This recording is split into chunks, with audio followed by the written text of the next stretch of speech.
Yeah, Tanjiro is always everyone's favorite, and he's pretty much always in the spotlight. But which other characters unapologetically stole the show and helped to secure the win during any certain arc? I'll be presenting the trophies to those most valuable players and analyzing why they deserve the win. To make things more interesting, I'm gonna hold Tanjiro to stricter standards and avoid picking him as much as possible. Otherwise, the whole video will just be a love letter to our boy. Instead, focus on other characters who absolutely shone and supported the win. There are 12 story arcs in Demon Slayer, and I'm gonna talk about the MVPs of every single one of them. Some of the MVPs, you won't believe who they are. The first story arc is the final selection, and I'm gonna give the win to the man responsible for building Tanjiro's foundation as a Demon Slayer. He's the reason Tanjiro survives the final selection. He trains him in the art of water breathing for 2 years. This person's decision to take Tanjiro and Nezuko in his care was also the best thing about this arc. Imagine if he had started getting second thoughts after seeing Nezuko in person. He could have reported her to the Demon Slayer Corps, but he didn't. He even cast a spell on Nezuko to make sure that she doesn't attack humans. There's no other way to go about it. Urokodaki is the MVP of the final selection arc.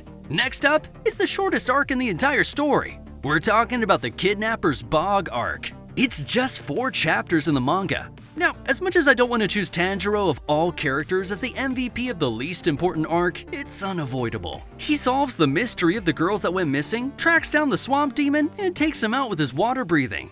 Moving on, the third arc in the story is the Asakusa arc, and the MVP of this arc is Tamayo. Her ability to defy Muzan, her knowledge of demon biology, and her ongoing development of a potential cure for demonhood puts her among the top 10 most important characters in the story, especially if you look at how she contributes to the main plot and the final battle. Next is the Suzumi Mansion arc. There was someone whose performance was on par with Tanjiro. It's Zenitsu. His cowardly personality and blatant simping wasn't introduced until this arc, and let's be honest, he was just plain annoying at first. However, when Zenitsu and the little boy Shoichi get cornered by the tongue demon, he awakens the dog in him. Zenitsu thunderclaps and flashes the demon. Now, the aura moment isn't the only reason we're making Zenitsu the MVP. Another reason is when they're finally outside, Zenitsu protects Nezuko's box from Inosuke. Even though he knows there's a demon inside, and even though he hasn't seen Nezuko yet, he understands how important the demon in the box is to Tanjiro. This moment captured fans' hearts worldwide. The 5th arc is Mount Natsugumo, and the MVP here is most definitely Giyu.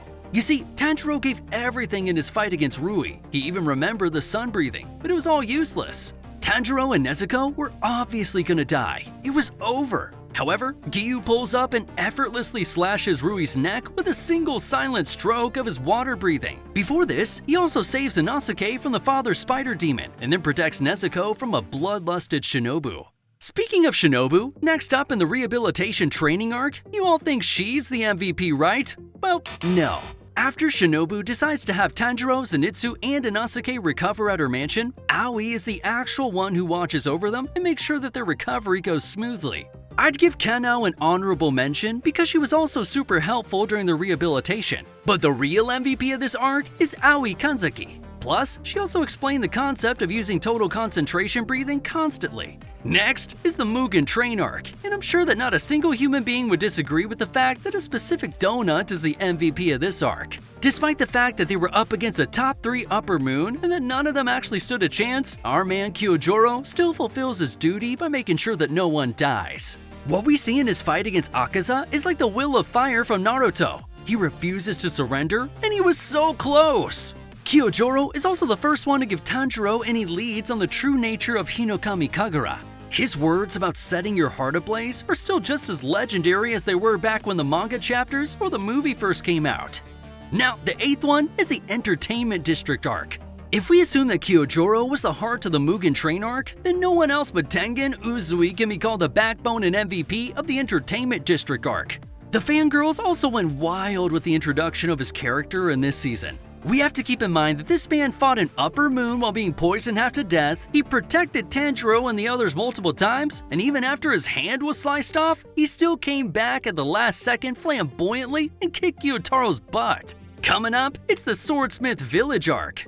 It's hard to nail it down to just one MVP, so it's gotta be a tie between Moichiro and Mitsuri. Moichiro saved Kotetsu and defeated an Upper Moon demon in a one-on-one. The only other known demon slayer to achieve this feat is Zenitsu. He also finally regained all the memories he had forgotten and awakened his demon slayer mark. Mitsuri, on the other hand, held her own against multiple Hantengu clones at once. She kept the upper moon in check while Tanjiro and the others searched for Hantengu's main body. She also came in like an angel when all hope was lost and the gang thought they were gonna lose. Now, if I really have to choose, I'd choose Mitsuri as the MVP because if not for her, all of them would have definitely died and that'd be the end of the series. Moving on to the Hashira training arc, it's gotta go to a particular Hashira that doesn't get enough love. This Hashira's training is the only one which even Tanjiro couldn't really handle. Our trio became much stronger after moving his boulder, and they also became better at total concentration breathing.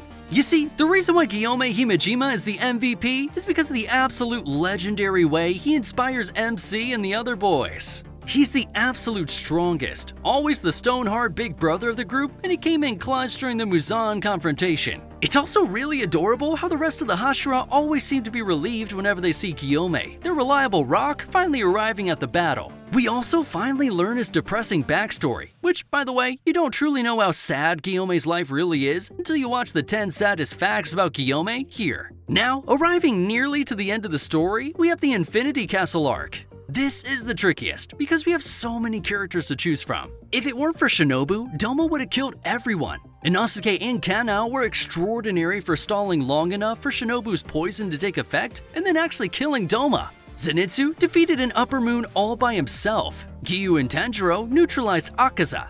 Uboyashiki's death allowed everyone to ambush Muzan. Then there's Muichiro, Genya, Sanemi, and Guillaume. All four of them played major roles in taking down Kokushibo. Now, which one of these characters deserves to be the MVP of the Infinity Castle arc? It's Genya.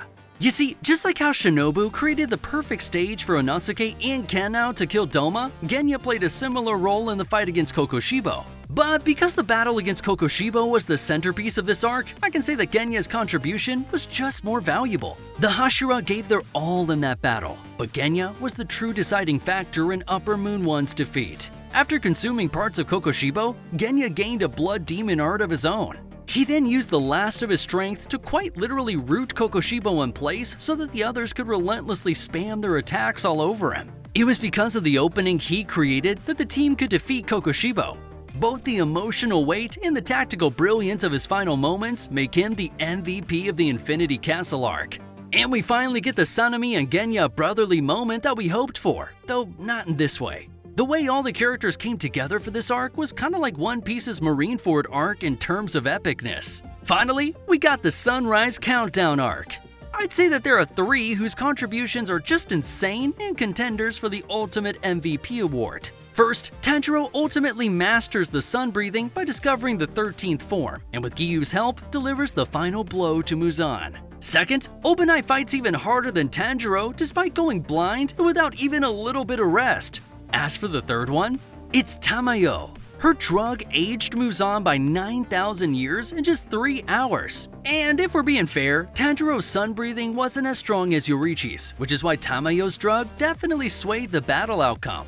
Now, while I've narrowed it down to these three, if I have to choose one, it'd most definitely be Tanjiro himself. Tanjiro was half dead, his left arm was destroyed, and yet, he still ultimately managed to defeat the progenitor of demonhood. And when Muzan tried to invade Tanjiro as a last resort, our boy won against him again. He was the Demon King for a short while and came back to his senses. Shout out to our dead comrades for giving him a push at this moment. So, do you agree? If you're a true Demon Slayer fan, you gotta know all these saddest Demon Slayer facts.